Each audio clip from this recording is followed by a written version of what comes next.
오늘 우리에게 주시는 하나님의 말씀은 누가복음 13장 1절에서 5절까지의 말씀입니다. 그때 마침 두어 사람이 와서 빌라도가 어떤 갈릴리 사람들의 피를 그들의 제물에 섞은 일로 예수께 아뢰니 대답하여 이르시되 너희는 이 갈릴리 사람들이 이같이 해받음으로 다른 모든 갈릴리 사람보다 죄가 더 있는 줄 아느냐? 너희에게 이르노니 아니라 너희도 만일 회개하지 아니하면 다 이와 같이 망하리라. 또 실로암에서 망대가 무너져 치어 죽은 18사람이 예루살렘에 거한 다른 모든 사람보다 죄가 더 있는 줄 아느냐? 너희에게 이르노니 아니라 너희도 만일 회개하지 아니하면 다 이와 같이 망하리라. 아멘. 얼마 전에 한 교우께서 제게 이런 고민을 털어놓으신 적이 있습니다.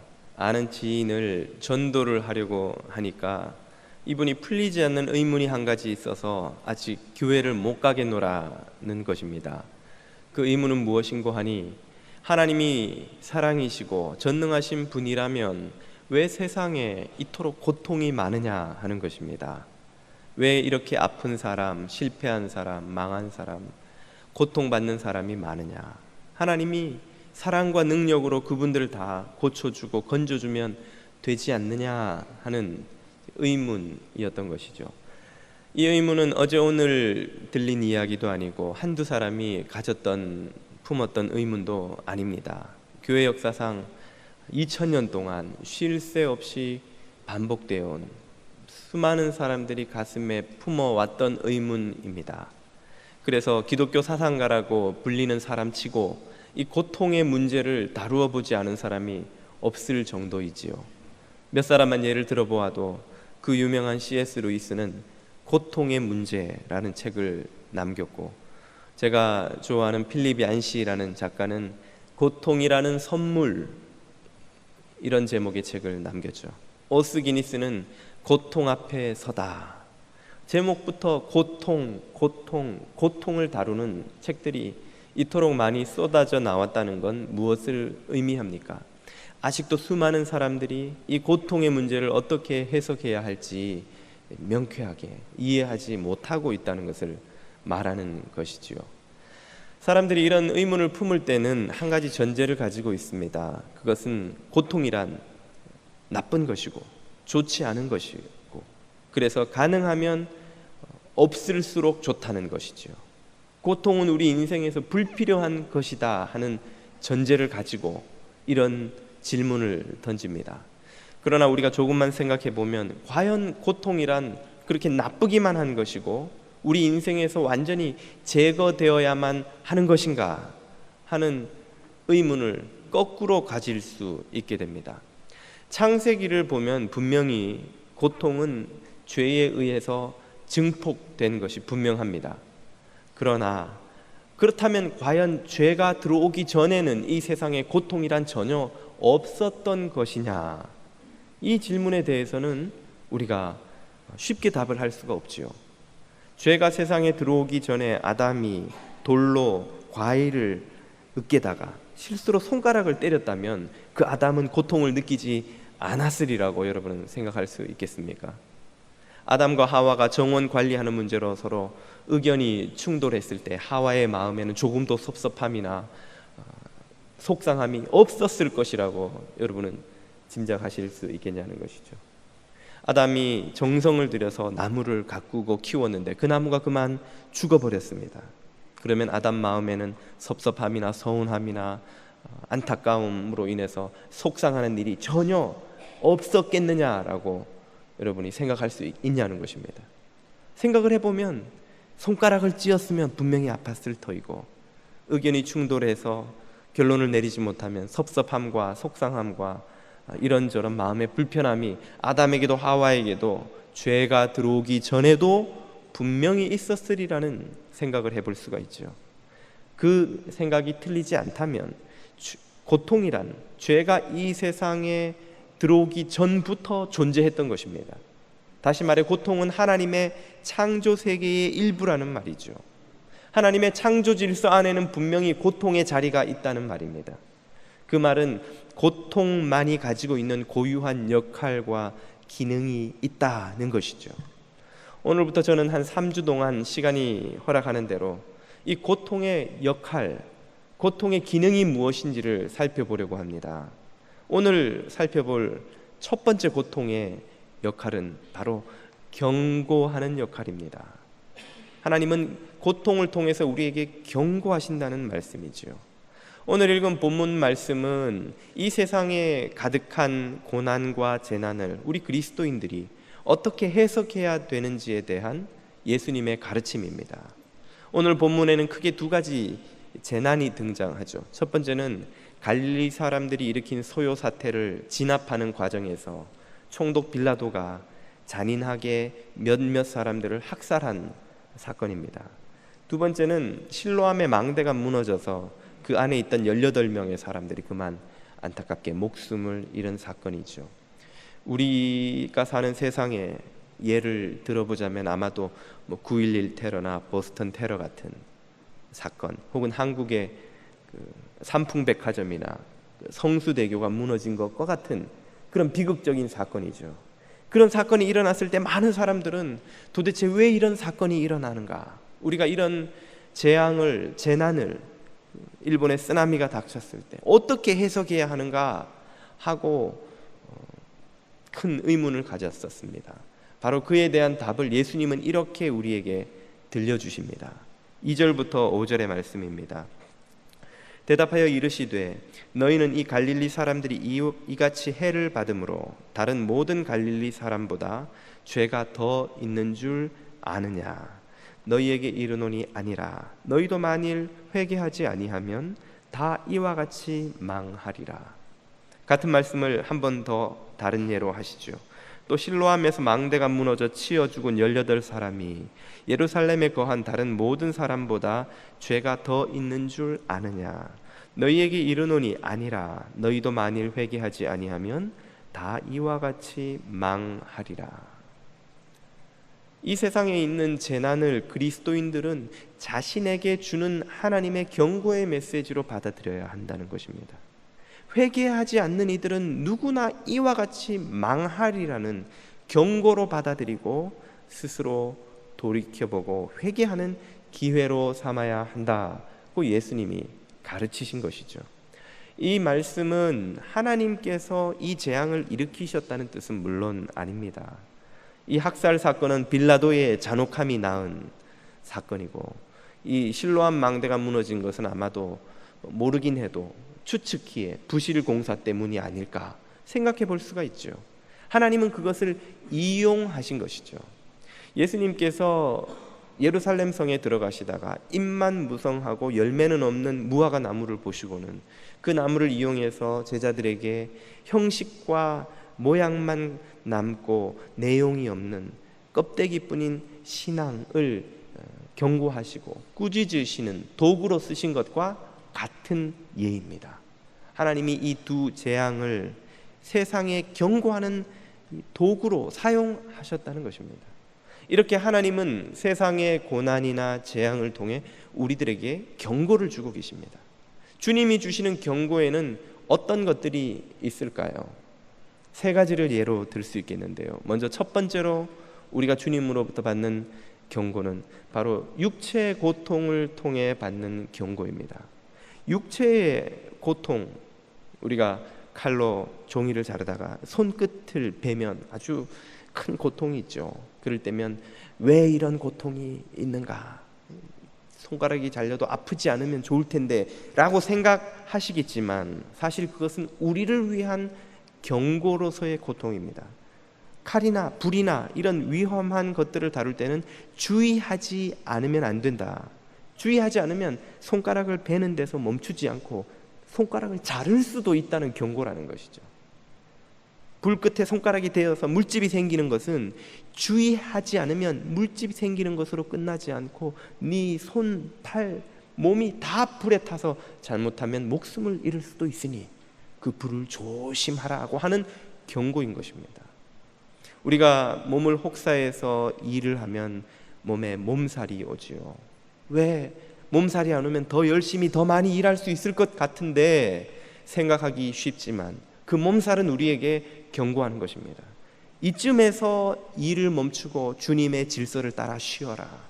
안식하여라. 밤이면 쉬고 안식일이면 쉬고, 그러지 않으면 네 몸이 돌이킬 수 없을 정도로 망가져서 다시는 하고 싶은 일을 하지 못할지도, 놀고 싶은 놀이를 하지 못할지도 모르니 이쯤에는 쉬어라 하고 팔 다리가 아프고 무겁고 몸살이 오는 것입니다.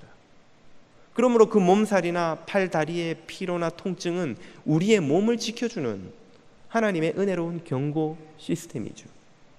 우리가 입에는 달지만 몸에는 좋지 않은 음식들을 무절제하게 마구 섭취하면 우리 몸에 신호가 오죠. 당뇨나 콜레스테롤이나 혹은 비만이나 여러 가지 문제들이 생겨서 우리의 몸이 아파옵니다. 그것은 더 이상 몸에 좋지 않은 음식들을 마구 섭취하는 일을 하지 마라, 그만두라, 그래야 네가 살 수 있다 하고 경고하는 것입니다. 그 경고에 귀를 기울이고 음식과 몸을 관리하는 사람은 건강을 지키고 회복하고 더 많은 일을 할 수 있지만, 그 경고를 무시하고 계속해서 좋지 않은 것을 섭취하거나 무절제한 삶을 살게 되면 우리의 몸은 완전히 쓰러져 버리고 말겠죠. 때로는 견디기 힘든 고통도 있습니다. 진통제를 아무리 먹어도 해결이 되지 않는 아주 심각한 고통도 있죠. 그런 고통은 무슨 기능을 합니까? 그런 고통은 우리가 이 육체를 입고 영원히 살지 않을 것이라는 사실을 우리에게 깨우쳐 주는 것입니다. 우리가 이 육체를 입고 영원히 살 것처럼 이 세상과 이 육체를 위해 사는 삶의 방식을 내버리고 영원을 바라보고 사는 삶을 살도록 우리를 깨우치는 것이 바로 그런 고통의 기능인 것입니다. 그러므로 이 모든 고통은 우리를 생명의 길로 가게 해주는 은혜로운 경고 시스템임을 알아야 합니다. 시각장애, 청각장애, 그리고 언어장애까지 가졌던 헬렌 켈러 여사가 쓴 이런 글이 있습니다.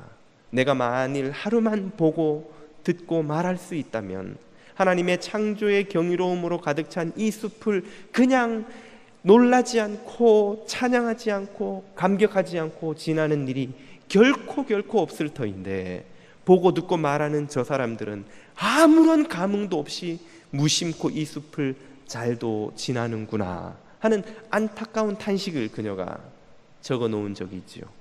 아마 똑같은 탄식을 한센시병, 나병 환자들은 이런 방식으로 할지도 모르겠습니다. 내가 다리에 통증을 느낄 수만 있었다면 못이 박힌 발을 알지도 못하고 걸어다니다 마침내 다리를 자를 때까지 썩게 내버려 두지 않았을 텐데, 내가 눈에 따끔거리는 통증을 느낄 수만 있었다면 적절한 때마다 눈꺼풀로 깜빡거려서 눈물을 흘리게 해서 내 각막을 보호해서 그것이 물기 말라버린 콘택트 렌즈처럼 바짝 말라 마침내 시력을 잃게 되는 일이 없었을 터인데, 내가 망치를 쥐는 손에 적절한 통증을 느꼈더라면 어느 정도 강도로 망치를 쥐어야 내 손이 상하지 않게 망치질을 할 수 있는지를 알아서 내 손바닥과 손관절이 다 망가지도록 무리하게 힘을 써서 마침내 손가락을 잃는 일이 없었을 터인데, 내가 복통을 느끼는 일만 있었다면 암세포가 온몸에 퍼져 이제는 수술을 해도 소용없는 지경에 이르도록 내버려 두지 않았을 텐데, 내가 통증이 없으므로 내 온몸이 이렇게 망가지고 말았노라 라고 그들은 탄식하지 않겠습니까? 그렇다면 우리가 머리에, 팔에, 손에, 다리에 이곳저곳에 통증을 느끼는 것은 무엇이란 말입니까? 하나님의 축복이라는 것이죠. 하나님이 우리의 생명을 지켜내기 위해 우리의 몸에 만들어 두신 기가 막힌 경고 시스템이라는 것입니다.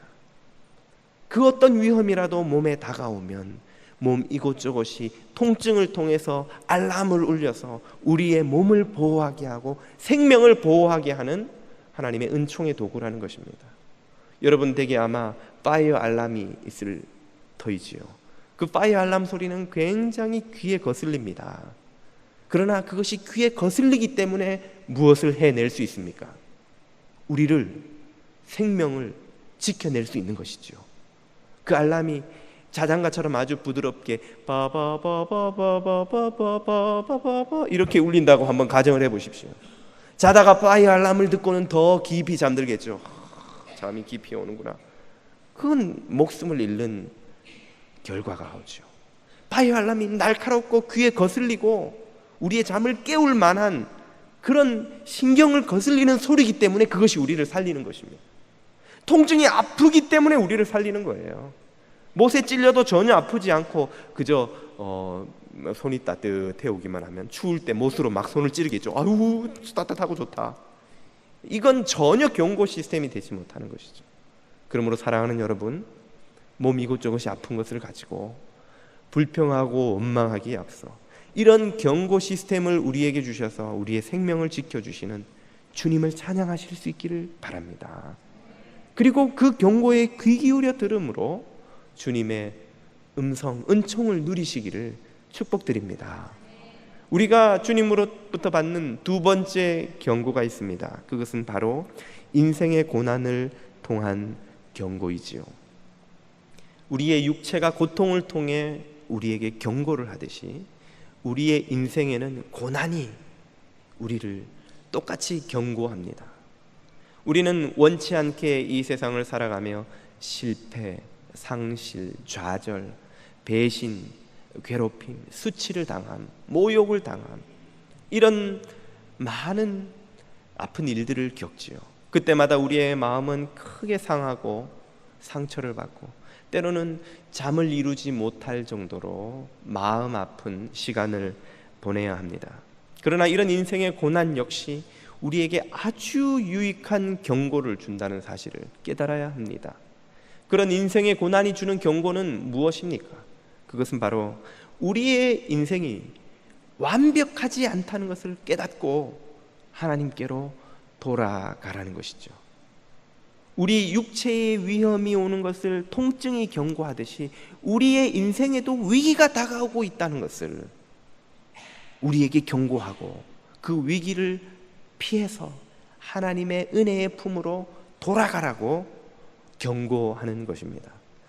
이 세상 사람들이 모두가 앓고 있는 불치병이 하나 있습니다. 그것이 바로 자아도취증이라는 것이죠. 우리는 모두 자아도취에 걸려 있습니다. 내 생각이 제일 옳은 것 같고 내 행동이 제일 바른 것 같고 세상에 나만큼 사리분별이 있는 사람이 별로 없는 것 같습니다. 우리 집에 제정신이 박힌 사람은 누구입니까? 남편도 이상하고 아이들은 문제투성이고 시부모님, 친정부모님들도 제정신이 아니시고 우리 집에 제정신을 가진 유일한 한 사람, 나만 제정신인 거예요. 우리 직장에 제대로 생각이 바로 잡혀 있는 사람 누구? 나. 사장님도 이상하고 상사는 더 이상하고 우리 부하 직원들은 하나같이 문제투성이고 바이어들은 다 자기밖에 모르고 좀 생각과 교양이 있는 사람은 누구 하나밖에 없습니다. 나밖에 없는 거예요. 나밖에. 바로 이런 자아도취에 우리 모두가 걸려 있습니다. 목사님, 저는 자아도취가 없습니다. 저는 제가 얼마나 어리석고 죄가 많은지 잘 알고 있습니다 하시는 분들도 있지만 그것이 바로 자아도취입니다. 저는 제가 문제가 많다는 걸 잘 아는데 저 인간들은 몰라요. 목사님, 왜 저 사람들은 자기가 문제투성이라는 걸 모를까요? 나는 잘 아는데, 나는 내가 문제투성이라는 걸 너무나 잘 아는데 나만큼만 나 자신을 알아야 되는데 왜 저 사람들은 모를까요? 그것이 자아도취입니다. 내가 나를 안다고 생각하는 그 생각이 자아도취입니다. 우리는 우리 자신을 모릅니다. 우리의 실체가 어떤지 잘 모릅니다. 톨스토이는 그의 참회록에서 쓰기를, 만약 우리가 우리 자신의 비참하고 초라하고 더러운 불결한 존재를 온전히 깨닫게 된다면 세 가지 선택 외에는 살아갈 방법이 없을 것이다. 첫째, 제정신이라면 자살을 하든가, 용기가 만약 없다면 자살하지 않고 쾌락에 묻혀 잊고 살아가든가, 그도 저도 못하겠으면 그저 일상에 밀려 죽지 못해 살아가는 삶이 제정신으로 자신의 실체를 발견한 사람이 갈 수 있는 유일한 길이다라고 그는 그의 참회록에서 세계적인 대문호라고 불리는 톨스토이는 쓰고 있습니다. 그 말은 우리가 우리 자신을 사실은 잘 모르고 있다는 것이죠. 우리가 이 자아도취로부터 깨어나서 내가 얼마나 불완전한 존재인지, 얼마나 내게 문제가 많은지를 정직하게 깨닫게 되는 유일한 순간이 언제입니까? 인생의 고난이 나를 칠 때입니다. 인생의 고난이 알람을 뺑뺑 삐뽀 삐뽀 하고 울리면서 우리의 영혼을 뒤흔들어 놓을 때입니다. 우리의 마음 저 깊은 곳에 가라앉아서 내게는 없는 줄 알았던 탐욕과 욕심과 음란과 허영과 온갖 정욕과 온갖 시기와 미움이 막 진흙탕물처럼 섞여 올라와서 내 의식의 표면에 떠오르도록 고난이 나를 칠 때에야 내가 어떤 존재인지 비로소 볼 수 있게 되는 것입니다. 그때 우리는 괴로움으로 말미암아 불면의 밤을 보내다가 하나님께로 돌아갈 길을 발견하게 되는 것이죠. 내 힘으로는 도저히 이 수치에서, 이 불결함에서, 이 탐욕에서 벗어날 수 없음을 깨닫고 하나님께로 돌아갈 기회를 얻게 되는 것이죠. 왜 나는 최선을 다했는데 남편과 아내와 관계가 이렇게 어려워지는가? 나는 최선을 다했는데 왜 자녀들이 몰라주는가? 왜 내 나름대로는 수고하는데 동료들은 나를 인정해 주지 않고 사람들은 나를 인정해 주지 않는가? 그 괴로움으로 잠을 못 이루다가 우리는 우리 자신을 발견하게 되는 것입니다.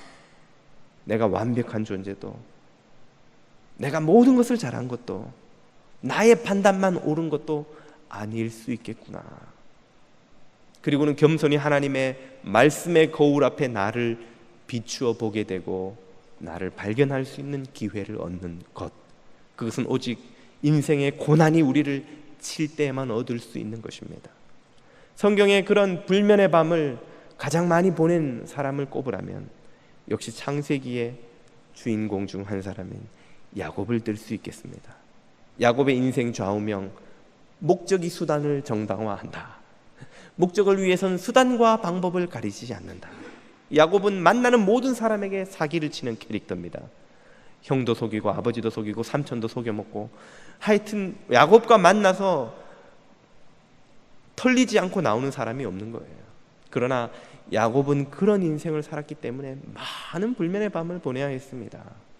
형으로부터 잡혀 죽을까 봐 겁이나 도망치던 길에 베델에서 잠 못 이루는 그 고민의 밤을 보내다가 하나님의 은혜를 발견하지요. 또 삼촌 라반의 집에서 도망치기로 작정할 때 얼마나 많은 밤을 계획하며 그 불면의 밤을 보냈겠습니까? 그가 야복강가에 도착했을 때는 또 형에게 잡혀 죽을까 봐 두려워서 밤새 공포의 밤을 보냅니다. 그러나 그 결과 하나님께 은혜를 입게 되지요. 그리고 가나안에 들어와서도 자신을 쏙 닮은 아들들이 세겜의 가족들을 공격하는 바람에 그 결과 원주민들에게 잡혀 죽을까 봐 두려움에 떨게 되지요. 그리고는 마침내 자기의 아들들에게도 속아서 수많은 눈물로 지새우는 슬픔의 밤을 요셉이 죽은 줄 알고 보내게 됩니다. 그때 노이로제와 공포감에 사로잡혀 베냐민을 집 밖에도 못 나가게 막 꽁꽁 싸서 키우지요. 그 모든 불면의 밤들이 다 무엇 때문입니까?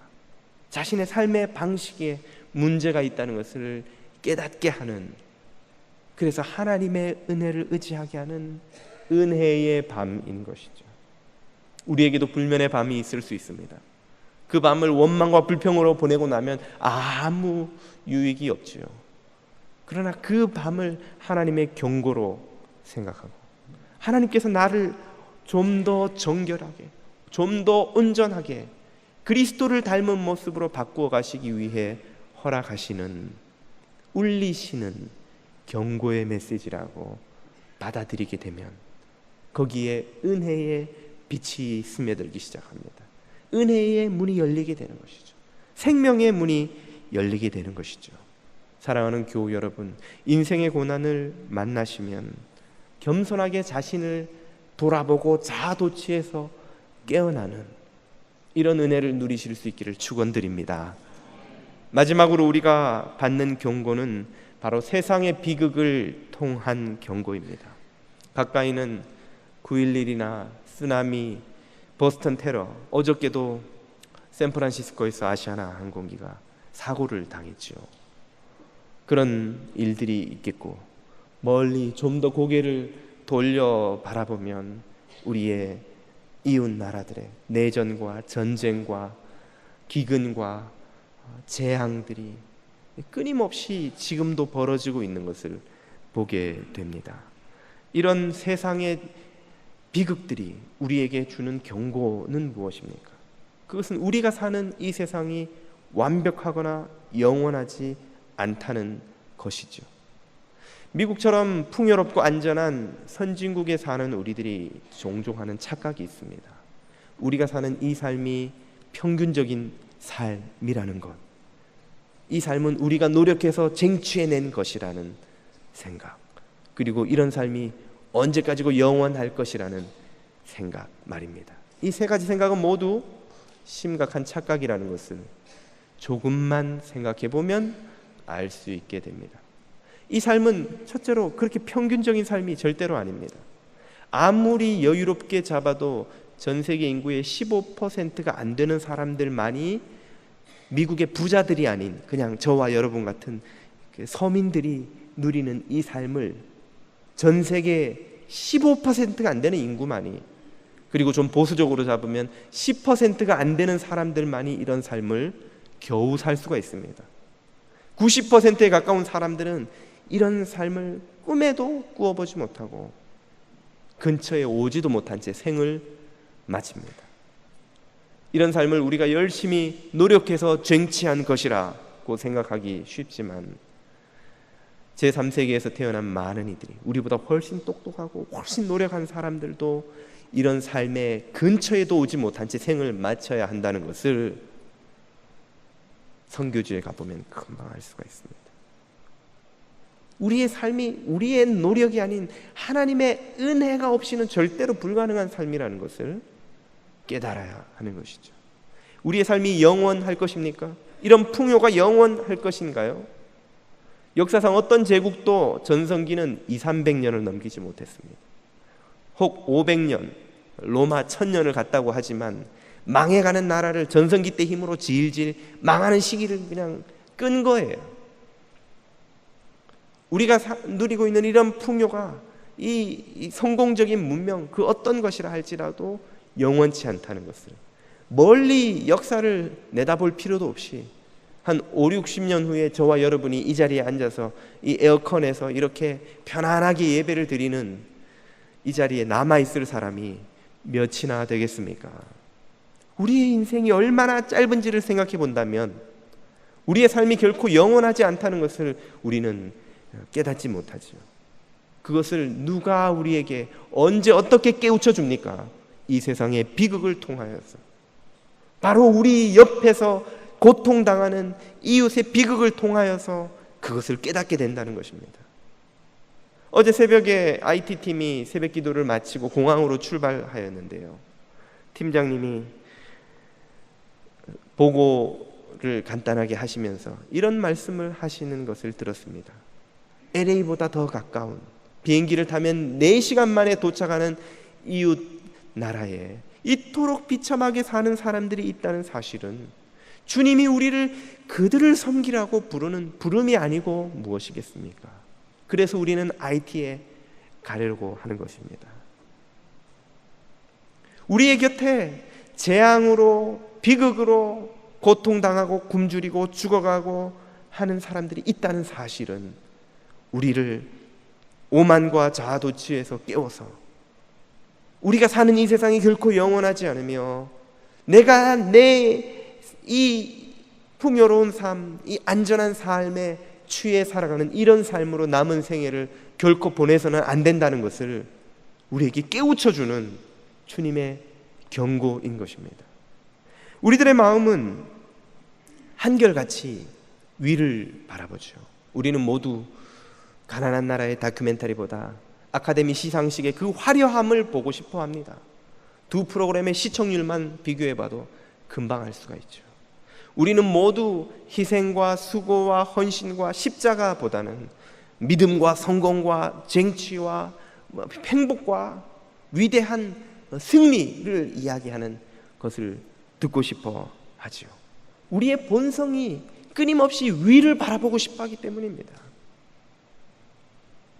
그래서인지 로마서 12장 16절에서는 주님이 이렇게 바울의 입을 통해 명령하시죠. 서로 마음을 같이하며 높은 데 마음을 두지 말고 도리어 낮은 데 처하며 스스로 지혜 있는 채 말라. 우리는 자꾸 마음을 더 높은 데 두고 싶은데 주님은 왜 마음을 높은 데 두지 말고 낮은 데 스스로 처하라고 합니까? 우리가 의도적으로 낮은 곳을, 고통이 있는 곳을, 비참한 비극이 있는 곳을 바라보지 않으면 우리의 본성은 끊임없이 하늘로 날아올라 저 하늘 꼭대기에 하나님처럼 되는 자리로 올라가고 싶어 하기 때문입니다. 그래서 우리는 의도적으로 낮은 곳을 바라보지 않으면 안 되는 것이죠. 잠언 말씀은 가르치시기를 어리석은 자의 마음은 잔치집에 가 있고 지혜로운 자의 마음은 어디에 가 있느니라? 초상집에 가 있느니라. 세상 누가 잔치집에 가서 잔치하고 파티하고 즐거워하고 싶지 초상집에 가서 울고 등 두드리고 우울한 시간을 보내고 싶어 하겠습니까? 우리는 모두 잔치집에 마음이 가고 싶은 거예요.